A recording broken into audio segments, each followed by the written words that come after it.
On the 15th of February 2021, Harry and Meghan dropped a bombshell. Prince Harry and Meghan will give their first interview to Meghan's friend, Oprah Winfrey. The $6 million question, though, is just how far Meghan is going to go. I don't know how they could expect that after all of this time, we would still just be silent. I expect this interview not only to reverberate through the United States and England, but to rock the establishment at its very core. With the Queen also set to address the nation, are both sides now engaged in a war of words? If they keep popping up and making public pronouncements, of course they're going to be in the media glare. The relationship between the Markles and the Windsors seemed like a fairy tale.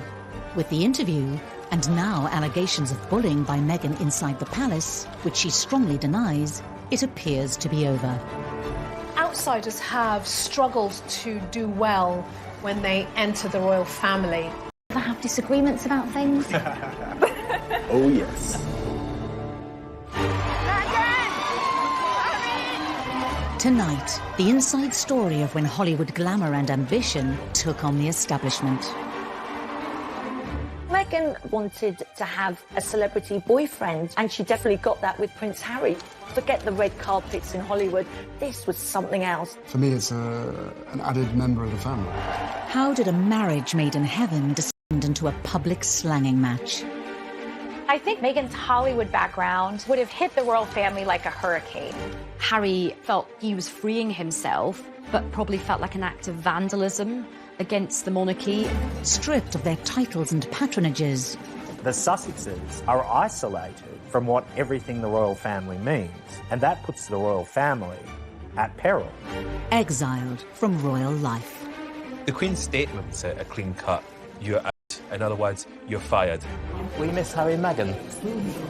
With just over a day until Harry and Meghan's groundbreaking interview with Oprah, is this the final chapter in their battle with the monarchy? I'm just really relieved and happy to be sitting here talking to you with my wife by my side, because it's been unbelievably tough for the two of us, but at least we had each other.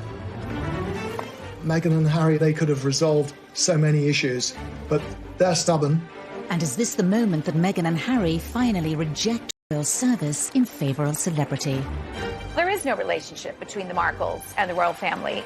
It had the potential to be so much better than, in fact, it turned out to be. I did not have any understanding of just what it would be like.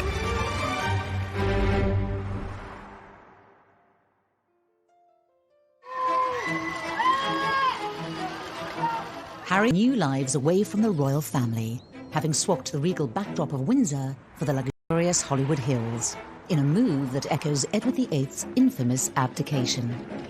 Quite a lot of us thought back to the abdication crisis in the 1930s when Wallis Simpson, a twice divorced woman, fell in love with a king, and that king, Edward VIII, had to give up his throne in order to marry the woman he loved. Harry and Meghan had to divorce themselves from the royal family, just as Wallis and Edward had to divorce themselves from the monarchy in order to continue their relationship. Now, with the Tell-All Oprah Winfrey interview, are Harry and Meghan distancing themselves from, and even setting themselves against, the Windsors? It strikes me that they feel that they can continue to control media coverage of them, control the way their image is portrayed. Yeah, we'd all like to do that. With the very public and unexpected announcement of their second child, what will the future hold for Harry and Meghan and the monarchy? The sad and harsh reality of this scenario is that by abdicating from the royal family completely, that the Queen and Prince Philip may actually never see the second child. And one can only think how devastating and broken the Queen must feel about that.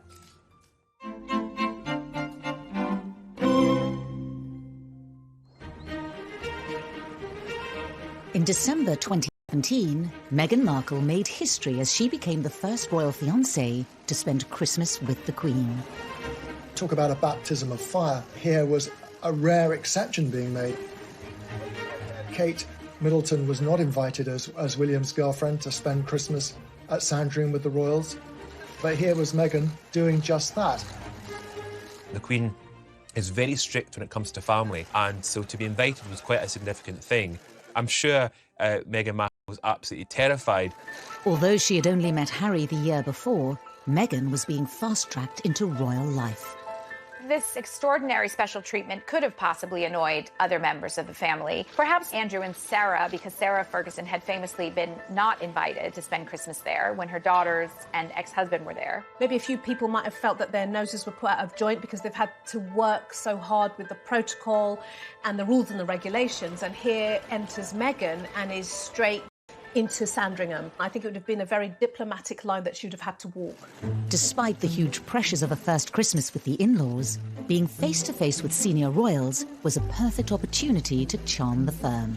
I'm sure it must have been pretty daunting, actually, for Meghan to rock up at Sandringham for Christmas with the Queen. What do you give the Queen? The royal family had this tradition of not giving each other expensive gifts. In fact, the cheaper the gift, the better it is. Harry once gave his grandmother, a pair of rubber gloves for doing the dishes. I mean, really quite bizarre presents.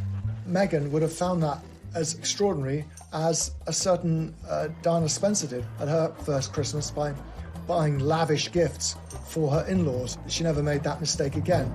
Meghan played a blinder on that first Christmas. She got a toy, a singing hamster for the Queen, and apparently she loved it, and so did the corgis. Despite winning over the Queen, Meghan's first royal Christmas wasn't completely free from controversy. After the festivities, a remark from Prince Harry on live radio was said to cause tensions between Meghan and her own family. I think we've got one of the biggest families that I know of, and every family is complex as well. So, no, look, she's done an absolutely amazing job, just getting in there, and it's the family that I suppose she's never had.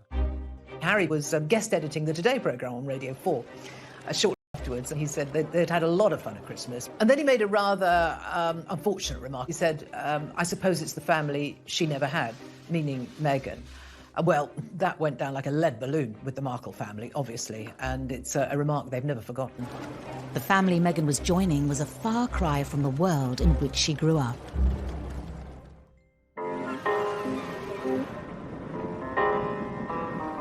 It was against the golden backdrop of Hollywood that Meghan's parents, Doria Ragland and Thomas Markle, first met. Thomas went into the entertainment industry and became a lighting director. And it was when he was doing that job on the show General Hospital, a big show, that he met Doria, who was training at that time as a makeup artist. She was 12 years younger than him, but they fell in love and got married, and Meghan came along a couple of years later. Thomas had been married before, and he had 2 children, much older than Meghan, from his first marriage. Thomas Jr. and Samantha, her 2 half-siblings, they weren't close to her. She was not close to them. Despite her parents divorcing when she was young, Meghan enjoyed a supportive upbringing with both Doria and Thomas, evident in intimate home videos that have been shared online. Go ahead. Daddy's kitchen. It's pretty. That's our goal. See and hear her energy, and it all feels like these are the positive highlights of somebody's childhood growing up. Am I there? I wonder. Okay, see you later. Bye-bye. Where is the little button? Okay. Alice also gives an insight into the early and possibly fractured relationship with her father. We're about 4 minutes from my dad's house. From my dad's house, you can see the Hollywood sign, but we aren't going to go there because my dad and I aren't on the best of terms. She says, we're not going there because my dad and I aren't getting along at the moment. This also gives a hint at a real relationship, and it might show the reality of some of their relationship, that perhaps it wasn't always great. Despite potential frictions, Thomas continued to be a strong presence in Meghan's life as she immersed herself in Hollywood. She hung around the studios where her father was the lighting director. It must have been really exciting, and she certainly got the bug. Her first big break came with Suits, when she got the plum role of Rachel that everybody fell in love with. Rachel's character was very sexy, she was savvy, she was ambitious. It's actually not dissimilar to Meghan Markle herself. Whilst Meghan was being thrust into the limelight, Prince Harry, a young officer in the British Army, was trying to escape it. And what do you think the public perception of Harry is? I don't know, it fluctuates. It depends on what the media want to write, I suppose. But they're two very different things, what the public think and what the media think. The British public have always had a huge amount of affection for Prince Harry, but certainly the press have had quite a love-hate relationship with him. He was seen as a bit directionless. He was seen as a bit of a party boy. He liked having a good time. Despite being labelled a party prince, as he entered his 30s, Harry proved that he still had an important role to play within his family. He created some wonderful initiatives, the Invictus Games, which was really his baby. He also worked on Heads Together, you know, taking away some of the stigma surrounding mental health and mental health issues, being very open and honest about his own struggles, which was incredibly brave. And Harry was, at that time, arguably the most popular royal. In 2016, Meghan touched down in London. The last thing she would have expected was a blind date with the fifth in line to the throne. It's a lot easier if you have a boyfriend that understands the press and understands fame. And she definitely got that with Prince Harry. You could be a more famous man in all the world than Prince Harry.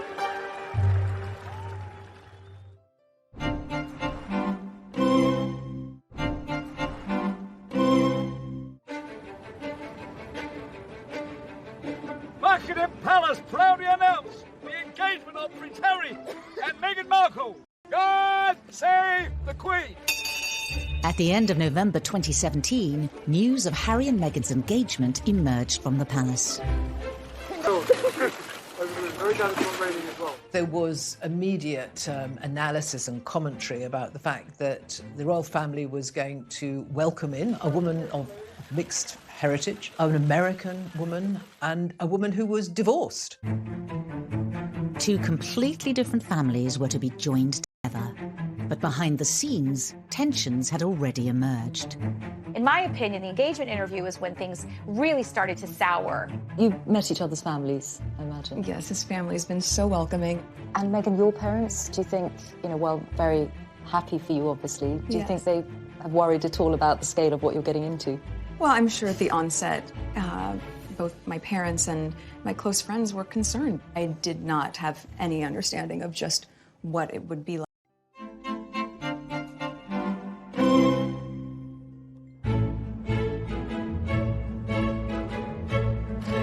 The year before their engagement announcement, Meghan had landed in the UK to promote her latest season of Suits.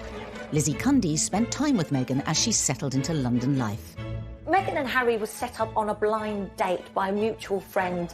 They immediately clicked.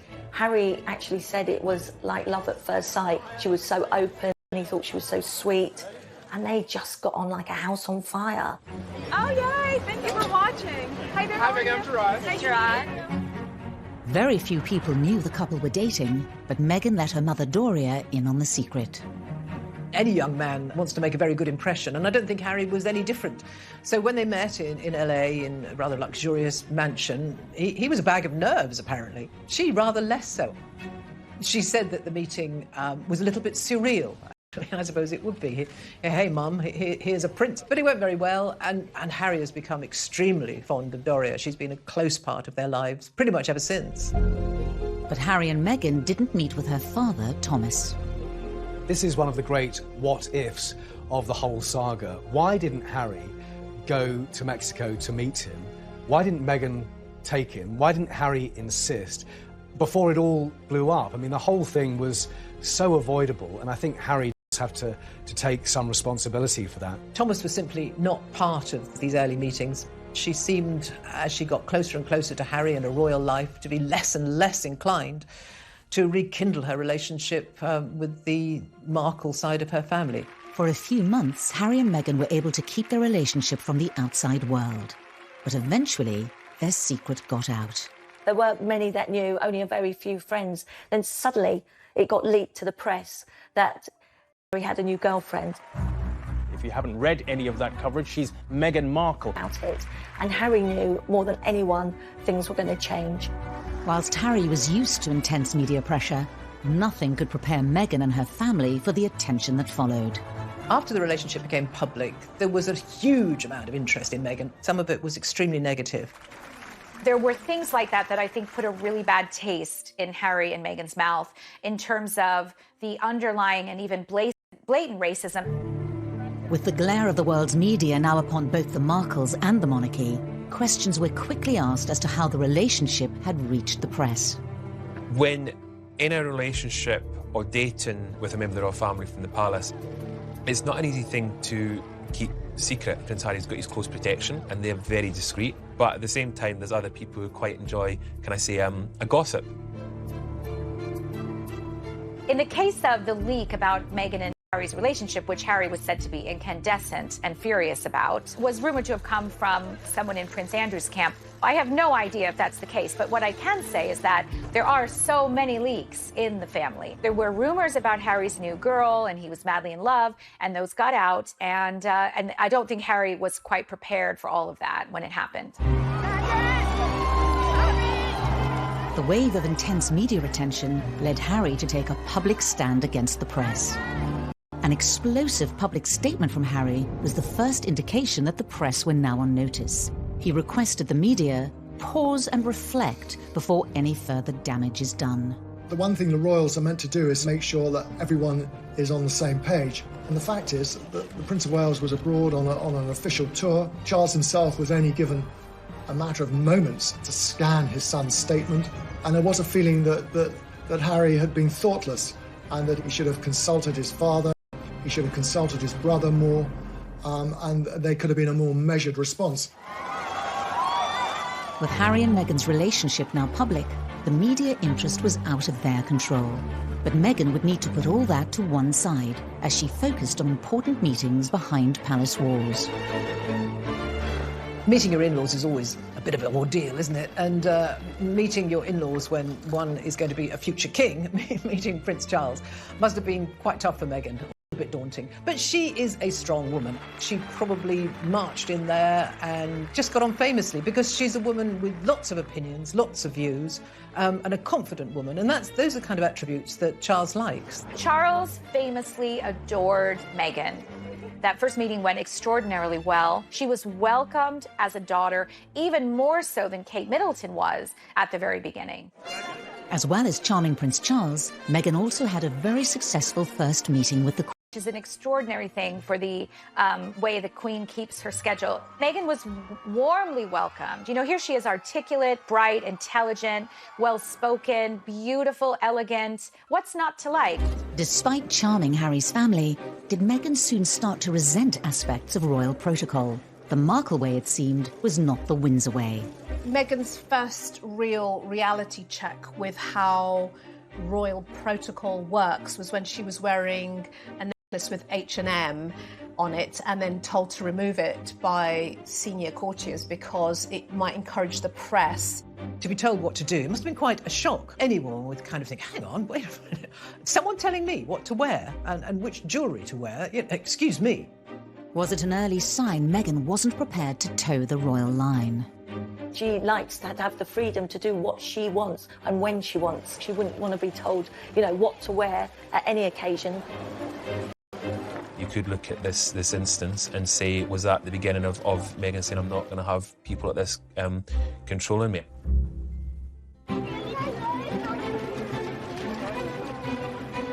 Despite a whirlwind introduction to royal life, Meghan stood firm. And as the final preparations for the royal wedding were put in place, Meghan's mother Doria was introduced to the establishment's key players. She was given VIP treatment. I suppose perhaps it was her first taste of being associated with royalty, being whisked through security at Heathrow Airport. She was taken first to Clarence House to meet Charles and Camilla, and I think that went very well indeed. Meeting all the royals, Kate, William, Charles, must have felt like royal speed dating. I've got to get to know everybody, I've got to form these connections really quickly. Even the rather wonderfully confident Doria found, fairly awesome actually meeting the Queen. Harry, again, had prepared his mother-in-law-to-be by saying, she's my gran, try and think of her that way. Though I don't think many people think about the Queen that way. While Doria was winning over the Windsors, another member of the Markle family was conspicuous in their absence. It had been planned that Thomas Markle would have flown over and that he was going to walk Meghan down the aisle as father of the bride. However, it came to light that Thomas Markle had worked with a paparazzi photographer to stage photographs of him ahead of the wedding. He was living in Mexico, surrounded by paparazzi. He tried to set up this deal with a photographer in the belief that they would then go away. Well, I'm afraid that just shows his naivety. A family that he'd let down his beloved daughter, who he used to call Princess. What we've since learned, according to members of the family, is that there was zero support from Buckingham Palace or Harry and Meghan in order to support Thomas. The stress of dealing with the press and the build-up to the big day took its toll on Thomas. Just days before the wedding, he had a heart attack and had to go to hospital. He had to have stents put in. By the time he emerged, he said that he was not able to fly because of these procedures, and he pulled out of the wedding. And this was a huge drama on the eve of a wedding.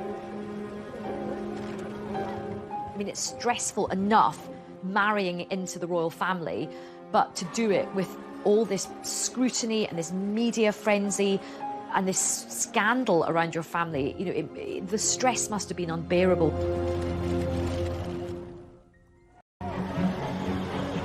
Despite the frenzied build-up, Harry and Meghan's big day was finally upon them.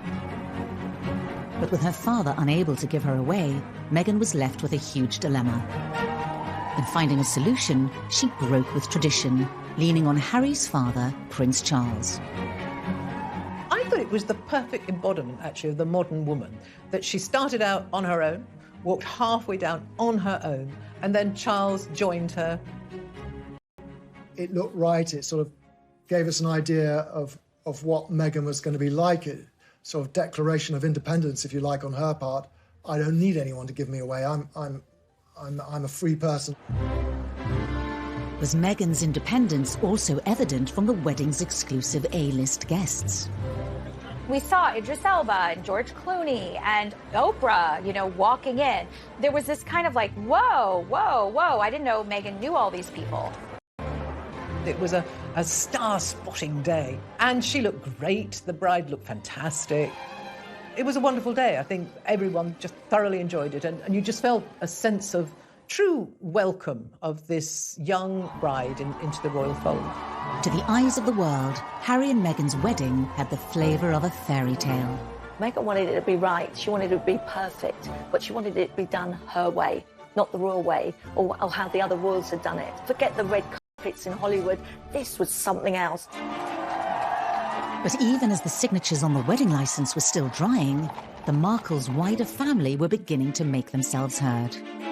Everything seemed so, I don't know, magical, hunky-dory after the wedding. Then it all got a bit soured, a bit tarnished by Meghan's family. Come to an abrupt end. She was an adult, she had her own ideas, and she was going to do it her way. In the past, when royals marry royals, the organisations, the firms all work together to make sure there's no issues, where you can't have that control when you're marrying it into, can I say, normal families.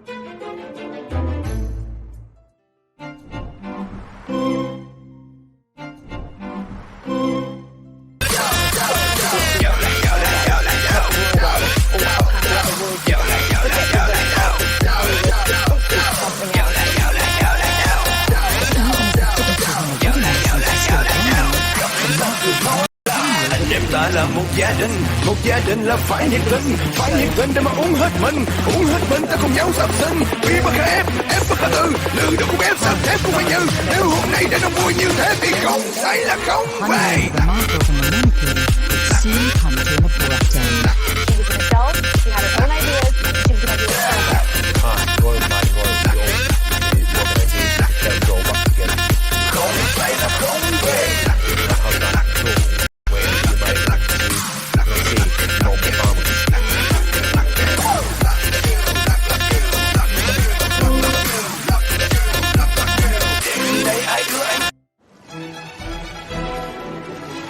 Just days after their wedding, the new Duke and Duchess of Sussex was seen at their first official engagement, a garden party at Buckingham Palace.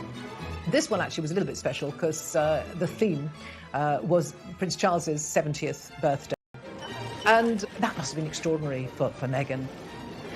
From the first instance, the Queen had implored upon the Windsor family to embrace Meghan. Not only because she was a person of colour and someone from an international country, but that she had this charm about her, almost this sassiness. Everything seems so, I know, magical, hunky-dory after the wedding. We've got this wonderful new mixed heritage, modern woman as part of the royal family, such a symbol of the monarchy moving with the times. And then it all got a bit soured, a bit tarnished by Meghan's family piping up again and again.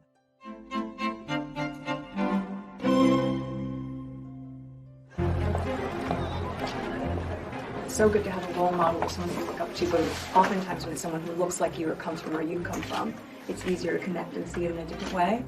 Meghan was used to cameras and publicity, but really nothing can prepare someone for entering the most famous family in the world. And I think even she admits she was taken aback by it. As Meghan was extraordinary that Meghan's dad did like a press tour in the days after the wedding, putting forward his side of things. It can't have been very easy for Meghan to watch her dad on television publicly displaying her side of the story or her version of events. Well, I'm very disappointed by it. Millions watched as he gave an interview to Good Morning Britain, saying he hadn't heard from his daughter since before the wedding. I'm not sure why it's happening, and I'm waiting. I'm reaching out. I've been trying to reach out for several weeks. Every day I try to text her. It demonstrated that here was a man who was going to, shoot from the lip, if you like, and he wasn't afraid to say what he wanted. I love you very much. You're my daughter, and I'd really like to hear from you. Whatever differences or problems we had, that we should be able to work them out. We're family.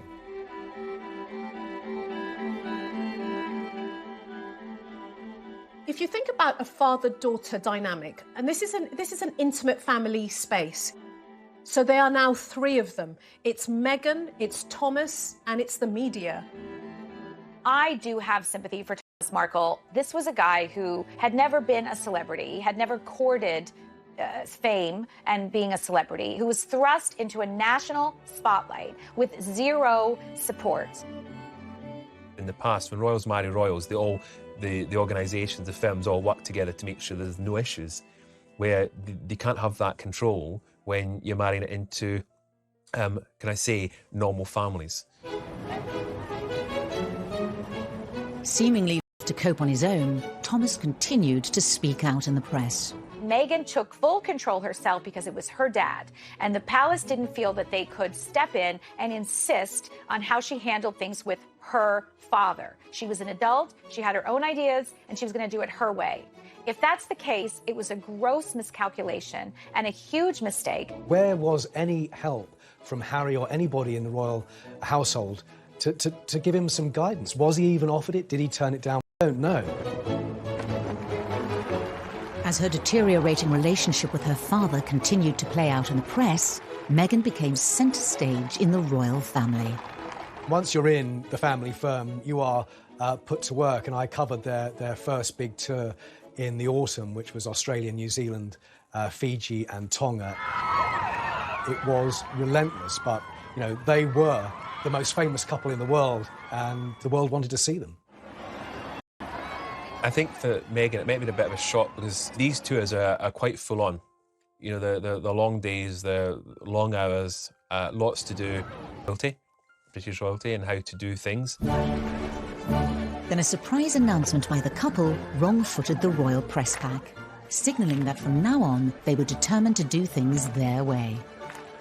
The palace press officials were there going through the itinerary, and at the end of that, the British royal correspondents called into a corner and we were told, oh, and by the way, she's pregnant. It's like, what? It was massive news and strange timing, but I think Harry and Meghan made that announcement because who knows, in those early stages of pregnancy, she might have suddenly felt that tour was going to be a bit hardcore and she'd need time off. As Meghan and Harry prepared to start a family of their own, wider members of the Markle family began selling stories to the tabloid press. Meghan's half-siblings, Thomas Jr. and Samantha, just seemed incapable of keeping quiet at this point. Every other week, it seemed, they came out with some more very cruel criticism of their half-sister. The fact that none of them had been invited to the wedding clearly rankled hugely. You know, Meghan's answer to that was that they played very little part in her life. In a remarkable interview for ITV, Samantha criticised her stepsister. The smiling and the waving and, you know, the contrived British accent, you know, it was all seemingly great and wonderful then, but when the public began to criticize some of the expenditures and the behaviors and protocol that had been broken, the tune changed.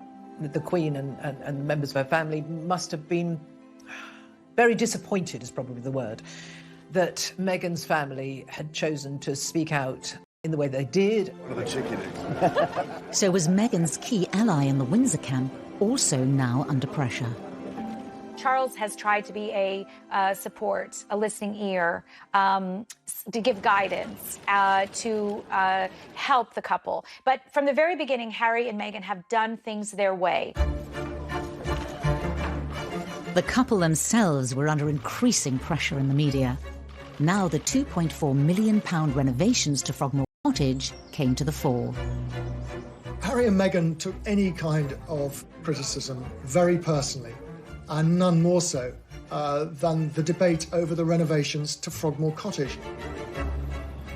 Frogmore Cottage is not a cottage. It's quite a few different buildings that they've knocked through. Spent a lot of taxpayers' money on renovating it. Harry took grave exception to this idea that they were lavishing public money on something which was unnecessary. And it did feed into the narrative, as far as he was concerned, every motive and everything they did. Meghan's mother, Doria, could only watch on as her daughter struggled with the criticism and harsh media spotlight. There's no doubt in my mind from what we can see that Meghan has a really close relationship with her mother. Somebody who would always, you know, have her back, speak truth to her, and, you know, help her make the kind of choices that she needs to make. It must be difficult for any mother to see her daughter being splashed over the papers for things that she might not want to be in the papers, but ultimately you can't control the press. It's a beast of its own. But on the 6th of May 2019, Meghan and Harry were able to share some happy news. Meghan gave birth to a baby boy, Archie Harrison Mountbatten Windsor, and secured the couple's direct line to the throne. And baby are doing incredibly well. It's been the most amazing experience I could ever possibly imagine. Archie would be part of the bloodlines of a storied family with hundreds of years of history behind it. Harry and Meghan released a touching family photograph to mark Archie's monumental first meeting with the monarch. There is Doria, a black woman. There is Meghan, a biracial woman. In that picture, there's so much hope, and it does not look like the stuffy royal family that we all know. The birth of Archie was quite a moment for the Markle family, certainly. But for Doria, that must really have resonated with her. She was over here, so she was very much part of this new little family. After the birth, Meghan decided to keep her mother close by. Doria stayed on with Meghan and Harry at Frogmore Cottage, and the royals began to visit the new arrival. William and Kate went on their own without their children to visit the baby. People saw that as a snub. I don't think that was fair enough. They didn't want 3 children running around the place. He would have turned up, given his brother a hug, and they would have congratulated them. Charles took 10 days before he visited Archie. Camilla could have been in tow. He perhaps thought he was being respectful. But when her mother returned to Los Angeles, did Meghan feel alone? Doria was very supportive, but of course she had to go home. So I think Doria's absence would have hit Meghan very hard. In public, the Sussexes appeared to be content with royal life, but behind the scenes, cracks were beginning to appear. I think she did feel very misunderstood and she felt trapped. And so she decided to do something about it. And I think that she and Harry kind of fed the monarchy. They wanted an exit strategy from the royal family.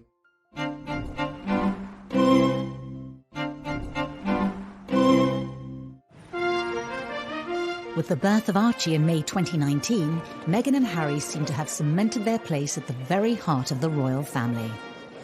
Despite ongoing battles between Meghan, her family and the press, for now, their popularity with the public remained undimmed.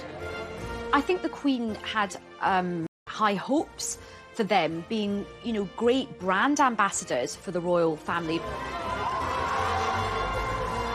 Harry and Meghan made it clear they wanted to be different kind of royals. They wanted to engage more. They clearly wanted to have close links with young people. I think the Queen seized on that with alacrity. Harry and Meghan were enormously popular, and I think everyone thought this was the cementing of the future of the monarchy. There was going to be these two young couples, William and Catherine, Harry and Meghan, taking it forward.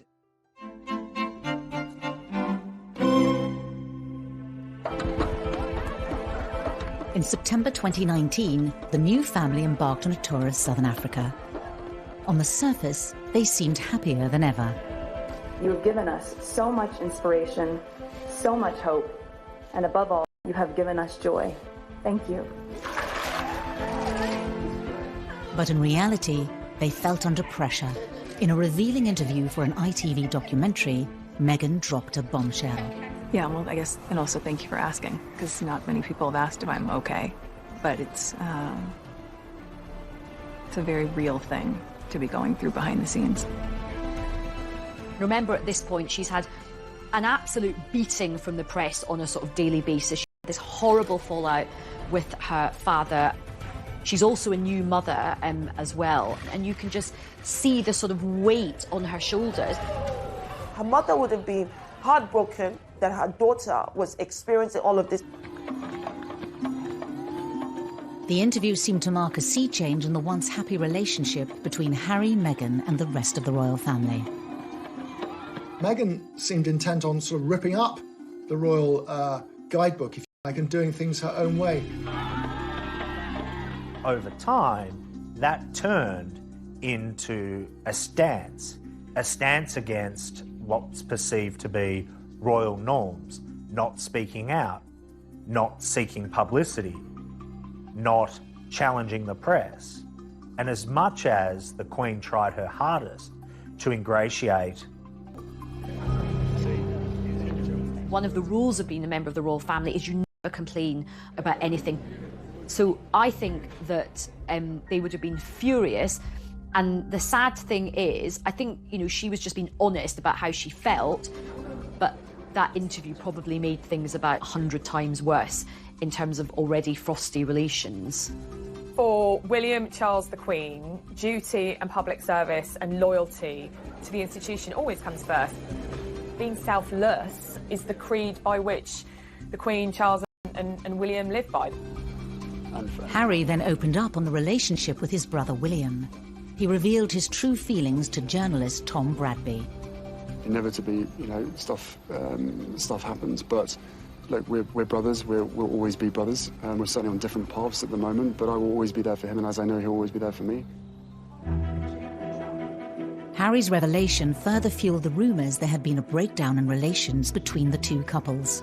Was it now Harry and Meghan versus the monarchy? I think it stemmed from William giving what he believed to be good brotherly advice to Harry.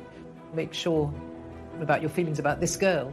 And from what we gather, it was those words, this girl particularly, that riled Harry. We, the media, went a bit to town on that fab but that wasn't to be. It's really sad because when I was working for them, Prince William and Prince Harry, they were close. For the Queen and Prince Charles, this fallout would have been disappointing. Harry and Meghan were now fighting battles on multiple fronts. As the negative headlines continued to engulf them, they became increasingly frustrated with palace protocol. I think someone like Meghan, who's always been very outspoken, would have struggled very much with not being able to comment and put out her version of events. This is not what happens in Hollywood. Meghan couldn't do that as a member of the royal family, and that would have been maddening for her. Hello. Harry and Meghan's ongoing battle with the media came to a head in February 2019, when excerpts of a private letter sent from Meghan to her father were published in the British press. This letter was such a watershed moment, and I think this was the point at which, this was the straw that broke the camel's back, and they announced that they were going to fight back and that they were taking legal action against associated newspapers. Meghan believes that her privacy has been invaded, that she has the copyright over those letters, and Thomas Markle believes the opposite. And remember, he hasn't even met Prince Harry at this point, so there was a possibility that had this gone to court, the first time at Nightmare, it was very, very high stakes. A recent ruling in the case went in Meghan's favour, but there's still a possibility they could end up in court. There is one residual issue over copyright, and I think that certainly the Mail on Sunday and associated newspapers will be pushing hard to try and get that to court. In the wake of their legal action against a section of the British press, Harry and Meghan announced they were taking a 6-week break from royal duties and heading to Canada to spend Christmas with Doria. What you do sometimes psychologically for yourself is remove yourself from a situation that you find difficult and painful and put yourself in a space that you feel might be more nurturing and safe and secure. Christmas is a very, very important part in the Queen's calendar. She likes to draw her family around it. She and Prince Philip were getting older. They knew that there wouldn't be too many more Christmases, and they must have been disappointed. Christmas at Sandringham is quite a formal affair, so it must have been great for Harry and Meghan to have the informality of a Christmas in Canada. Doria could not be further away from the stuffiness of the senior members of the royal family.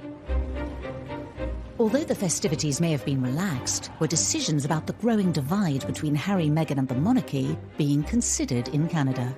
I suspect that Meghan uses her mother a great deal as a source of wisdom and advice. I'd be astonished if during that time both she and Harry, no doubt, hadn't spoken about the fact that they actually wanted to step back as senior royals. They wanted an exit strategy from the royal family. Doria and Meghan are extremely close. She missed her mum, and she wanted Doria to be very much part of the family unit. When Harry and Meghan returned to Britain in January 2020, they made a shock announcement. In a statement released in the last few minutes, they say they intend to step back as senior members of the royal family and work to become financially independent. The royal fern had been here before. It was an electric moment in royal history. Diana had essentially left the royal family, and before her, Fergie. Edward VIII left the royal family. He abdicated. Leaving the royal family is possible, but it's messy. Initially, it was a sort of geographical split. They would be moving to Canada. They would come to Britain to do engagements when it suited them. The tabloids dubbed their decision as Megxit, and it sent shockwaves through the royal family. I actually spoke to some colleagues from the royal household, and we were all in absolute disbelief that this is himself. But for his father and brother and grandmother, it probably felt like an act of vandalism against the monarchy. They would have been both furious, but equally heartbroken as well. Away from the royal family, Meghan's supportive mother Doria treated the announcement with the utmost discretion. I think Doria has acted in the most regal way in all of this, because the royal way is to don't complain and don't explain. And that's exactly what Doria did. However, the wider members of the Markle family again talked to the press. Thomas Markle saying, oh, she dumped her own family, now she's going to dump the royal family. They suggested that this was always Meghan's intention from the off. And Samantha was an arch critic of everything she does. She thinks her sister's a phony. She thinks she's insincere. In the Windsor household, the Queen called an emergency meeting at Sandringham. Prince William was centre stage. It was an extraordinarily awkward family meeting, and there were reports that William was actually less inclined to negotiate. Sure, it must have been quite tricky. It's the first time the two brothers had been together in the same room for quite some time.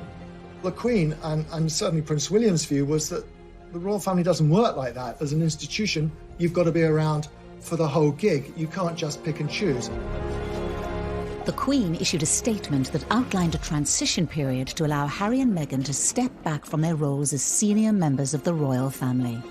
The Queen's statement was obviously very much from her heart, but at the same time, it was very clean cut. You know, this is how it is. You're out. It's as simple as that. Preparations for their new life could begin. But what would become of the broken union between Harry, Meghan and the monarchy? Meghan and Harry seem to live by the beach, you know, do yoga. It's a very different life to the Windsors, and I don't think Harry will ever be able to go back to that life. And how would life stateside affect the dynamic between the two families?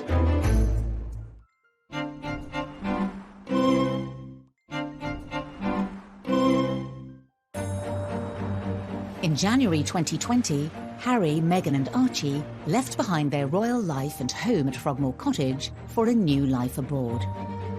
For Prince Harry, it was a big decision because he's leaving his friends, his family. He felt he had to get his family out of Britain. He felt so angry and hurt about the press and about the institution of the monarchy.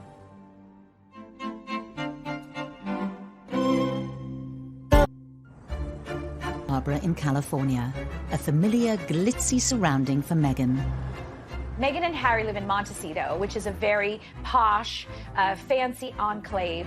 I happened to live there for 4 years. It's very private. We know that Oprah is a neighbor, Katy Perry and Orlando Bloom. They all live nearby. Montecito residents are very protective of their own. They won't talk about Harry and Meghan much to the press, and I should know because I've tried. She wanted to be around the place she knew. Meghan didn't know hardly anyone here in the UK, and it can be a very lonely place in the palace. She didn't want that life. She wanted to be free. So I do feel Meghan had that influence over Harry to say, look, I'm not happy with this, and I'm going to the States. That's what Meghan wanted, and that's what Meghan got. They reportedly bought after a brief stay in Canada, Meghan and Harry settled in Santa Barbara in California. 1, 2, 3, let's go to the party now. 1, 2, 3, girls go round and round. 1, 2, 3, DJ, let's get some now. 1, 2, 3, hey friends, let's join the sound. Drink up and drink it up. We can say never give up. Drink it up and drink it up. You drink it up, we drink it up. Shake your sucking drains up. Shake your sucking drains up. Shake your sucking, shake your sucking drains up. She wanted to be around the place she knew. They didn't know hardly anyone here in the UK. And it can be a very lonely place in the palace. She didn't want that life. She wanted to go in. So I do feel Meghan had that influence over Harry to say, look, I'm not happy with this, and I'm going to the States. a 9-bed, 16-bath mansion for £11.2 million. They've seamlessly slipped into the Californian lifestyle, a million miles away from the Windsors world. Their friends are not going to be members of the aristocracy with wonderful estates in Scotland to shoot grouse on, but Hollywood and a celebrity culture. Oprah Winfrey's a friend of Meghan and Meghan's mother. They're friends with the Clooneys. They're making connections all over Tinseltown. Harry and Meghan have been spotted at the beach cycling with Archie in tow. They have a wonderful lifestyle in California in the sunshine, and I can't imagine Meghan ever wishes to be back in rainy Windsor. But you do wonder sometimes what Harry thinks of all of this, and is he in fact missing his old life? Meghan and Harry seem to live by the beach, you know, do yoga. It's a very different life to the Windsors. What tore Harry from the British people was Meghan Markle, the decision to move to Los Angeles. Meghan never lost that desire. was what she wanted. The move has only deepened the divide between Harry and Meghan and the monarchy. Meghan's mother Doria is now just a 90-minute drive away, a stark contrast to over 5,000 miles from the Windsors. Harry loves Charles. You know, they clearly have a strong bond, and now they are literally not as close as they used to be. I think they are staying in touch over Skype and Zoom, but it's not the same, is it? I'm sure it pains Charles that he will not have an active role in the upbringing of Archie. Harry seems to have an absolutely brilliant relationship with Doria. There's no doubt that Meghan and Doria are closer geographically, physically, and perhaps emotionally as well than they ever have been. Doria apparently enjoys feeding wee Archie organic food, and she's also a trained yoga instructor as well. So I have these visions of them doing baby yoga together. So I think he's definitely a very cool, hippie Californian baby.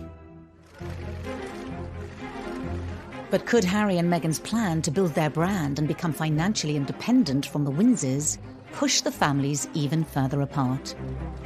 They recently released a promotional video for their podcast with Spotify, which reportedly looks set to bring them in around £30 million. We created virtual audio to make sure that we can elevate voices that maybe aren't being heard and hear people's stories. And the biggest part of this is trying to create this community of where you can share. Their biggest and perhaps most lucrative signing is with Netflix, rumoured to be worth over £100 million. But will the inevitable publicity from their deals be seen as a step too far by the firm? Effectively, the money that they are being paid is because of their platform as royalty, as members of the royal family. And that's quite tricky. People always want the most compulsive viewing and the things that are going to command the most column inches, and effectively that then translates into dollars. Are those personal and intimate revelations? So I think that will be a very tricky tightrope for the couple to walk. They've created a new standard, and that is one to exploit themselves for profit. Meghan is creating a new form of celebrity for herself by securing deals with media conglomerates in the tens and hundreds of millions of dollars, sets her on a path to unparalleled stardom. Let's not be surprised if you see her return to acting. This here, right there, is the house from the Fresh Prince of Bel-Air. However, in February 2021, it was Harry, not Meghan, who took centre stage on CBS. It's 17 minutes skit with James Corden. It is really fun. It is very showbizy, it is very celeb-y. You're not my wife. In an unprecedented move, he gave a candid TV interview to his long-term friend James Corden. Interesting, my grandmother asked us what Archie wanted for Christmas, and Meg said a waffle maker. She sent us a waffle maker. I think it's quite tricky for Harry because we know that one of the things that he found very uncomfortable was the press coverage. He is then talking about his personal life, he's talking about his grandparents, and that is going to be written all around the world. It's going to be turned into more clickbait. By choosing to do these interviews, it frankly just encourages more of that stuff to be written. I mean, why did you feel that was... Harry, in a bombshell move, also spoke openly about his move away from the royal family. It was stepping back rather than stepping down. Right. You know, it was a really difficult environment, as I think a lot of people saw. We all know what the British press can be like, and it was destroying my mental health. The actions of Harry and Meghan in the United States goes against the very grain of the royal rule book. But the very core of this brand-building exercise is not Harry, it's Meghan. There is a delicious irony where they live in Los Angeles, the heart of the paparazzi. At the same time, in London, they're fighting these legal arguments, and that must not be lost on the royal family itself. It's almost cringeworthy to an extent. As they embark on this brand-building exercise, we're only going to see earthquake after earthquake shattering Buckingham Palace. They know what makes money, they know what makes people tick, particularly Meghan Markle does. I mean, let's hope they don't get like the Kardashians, that's my only worry. I think that there were people who truly wished them well, but of course there were also people who wanted to poke, holes into their love affair and bring out as much dirt as they could. I think they found a way to say, you know what, enough is enough. We refuse to be pillars of abuse. Then on the 14th of February 2021, they made another surprise announcement. There's a new baby on the way, but I think that is going to, in some respects, draw them further apart. And in the days that followed, a war of words erupted between Harry and Meghan and the monarchy. Taking part in such a high-profile interview with somebody like Oprah Winfrey, improve relations with the royal family at all. The Queen had no choice but to strip them of the titles.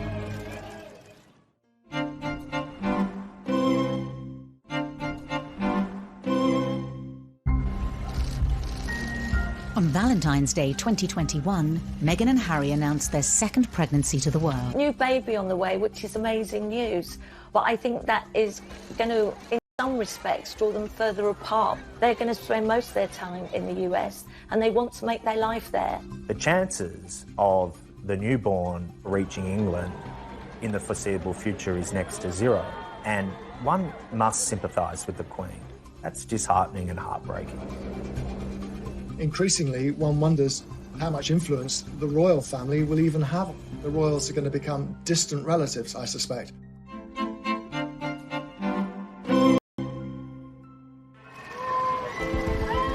A year on from the bombshell announcement that Harry and Meghan would be moving away from the royal family, they made it clear they would be staying in California. Harry and Meghan's exit from the royal family ended today as it began, with considerable acrimony. Buckingham Palace confirmed that the couple would be stripped of all their honorary titles and royal patronages, including Harry's military titles and Meghan's role as Vice President of the Queen's Commonwealth Trust. I think Harry wanted it both ways. He wanted to be able to live a life free of responsibility, but still make change. And the reality was the Sussexes in another country are isolated from what everything the royal family means. And that puts the royal family at peril. So the Queen had no choice but to strip them of the titles. Within minutes of the Buckingham Palace announcement, Harry and Meghan responded, stating that they remained committed to their duty and service. Their quick-fire response was reportedly deemed disrespectful by palace officials. I think Charles and William, and certainly the courtiers of the palace, felt that Meghan and Harry's pushback was disrespectful. It was petulant, it was resentful, and as one said to me, you don't disrespect your granny. Just days earlier, Harry and Meghan had shot an intimate tell-all television interview with their friend and broadcast legend, Oprah Winfrey. Then in the days building up to the broadcast, newspapers claimed that Meghan now faced a serious bullying complaint against her whilst at Kensington Palace. Her spokesperson said that she was saddened by the reports. Relations appeared to have finally hit rock bottom. The $6 million question, though, is just how far Meghan is going to go. The full truth, as she sees it, would be highly explosive, but it would certainly burn all bridges with the institution she has left behind. Whilst the news reportedly came as a surprise to the royal family, excerpts from the groundbreaking interview were later teased in the media. I'm just really relieved and happy to be sitting here talking to you with my wife by my side, because it has been unbelievably tough for the two of us, but at least we had each other. She's open, she's honest, and she doesn't care about that impact. The interview's scheduled broadcast date has caused another row. With 99-year-old Prince Philip in hospital, the timing has been criticised by the media, including Piers Morgan on Good Morning Britain.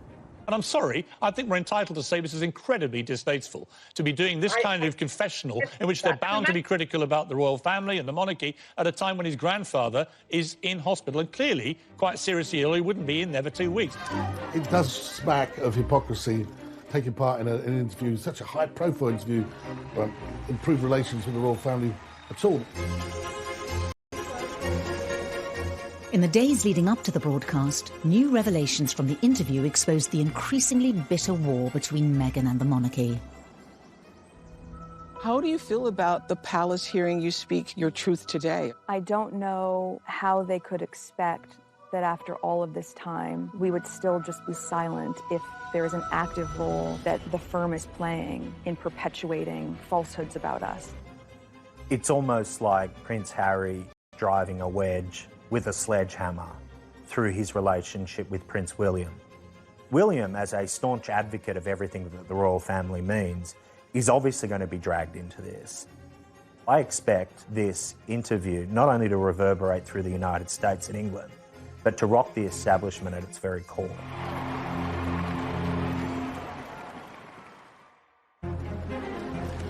Could Harry and Meghan's fallout with the monarchy leave its mark for decades to come? It's like a war. I don't believe Harry would be outside the royal family except for marrying Meghan Markle. They've lost a critical component of what the royal family represented. The British people had an affinity with Harry. Now, to divorce himself from that family really is an abandonment of what he was born into. What began as a breath of fresh air cascaded into a series of family conflicts, controversies and trouble for Harry and Meghan and the monarchy. These are family stories that are complicated, run deep. If people feel very hurt and betrayed and they feel that this relationship is broken beyond repair, then that might be the reality. But Harry and William, they've reached a bad place in their relationship, and one can only hope that they build bridges going forward, because the only losers in all this will be them. Meghan and Harry could have resolved so many issues, but they're stubborn, and it's very hard to see how there can be any long-term relationship with Meghan and the Markles going forward. I think that in the initial stage, there was a fairy tale about this. I think it's a real lost opportunity for the royal family that they couldn't make it work, that Meghan couldn't become an integral part of the future of the monarchy. The monarchy could be seen to be so much more inclusive, modern, moving with the times, evolving. I think it is extremely sad. She was ready to do what it takes to be a wife for Harry, and to be a member of the royal family that the country can be proud of. But I personally don't think that wanting to be a member of the family should cost you your independence or independent thoughts. Meghan's Hollywood background, Meghan's expectations as a celebrity would have hit the royal family like a hurricane. And now, look where we are. It had the potential to be so much better than, in fact, it turned out to be.